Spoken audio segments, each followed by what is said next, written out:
এইভাবে একদিন পেঁপে রান্না করে খেয়ে দেখুন কতটা টেস্টি হয়ে থাকে। হ্যালো বন্ধুরা, আসসালামু আলাইকুম।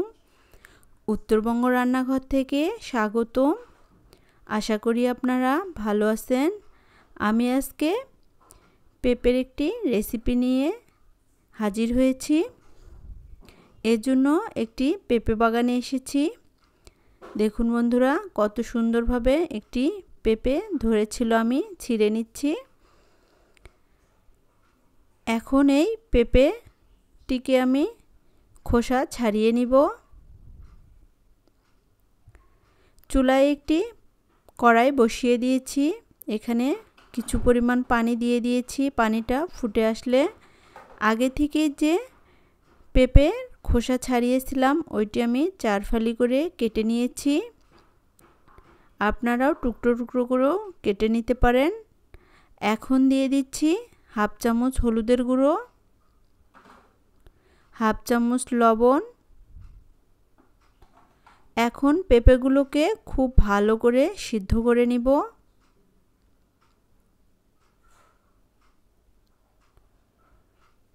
দেখুন বন্ধুরা, পেঁপেগুলো একদম পারফেক্টভাবে সিদ্ধ হয়ে গিয়েছে। এখন আমি সবগুলো পেঁপেই তুলে নিচ্ছি।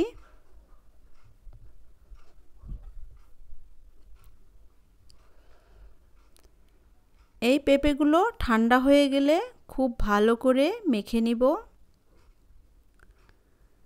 এখন চুলায় একটি কড়াই বসিয়ে দিয়েছি। এখানে 3 টেবিল চামচ সরিষার তেল দিয়ে দিচ্ছি। আর দিয়ে দিচ্ছি একটি তেজপাতা, 2টি শুকনো মরিচ দিয়ে দিচ্ছি ছোট ছোট করে কেটে। আর দিয়ে দিচ্ছি হাফ চামচ পাঁচফোড়ন। পাঁচফোড়নটা অবশ্যই দেওয়ার চেষ্টা করবেন।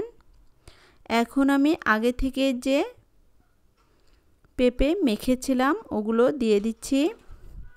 এখন খুব ভালো করে নেড়েচেড়ে নিব। দেখুন বন্ধুরা, খুব ভালো করে আমি নেড়েচেড়ে নিচ্ছি।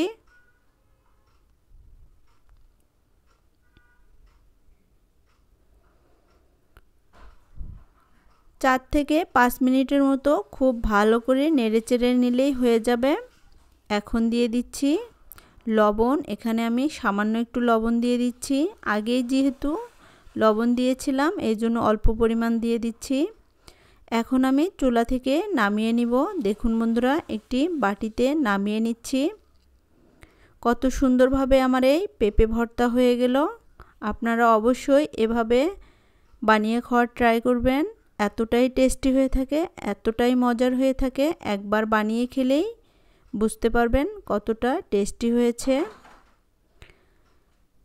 ভিডিওটি যদি ভালো লাগে তাহলে অবশ্যই লাইক, কমেন্ট, শেয়ার করবেন এবং সাবস্ক্রাইব করতে ভুলবেন না। সকলকেই ধন্যবাদ। আল্লাহ হাফেজ।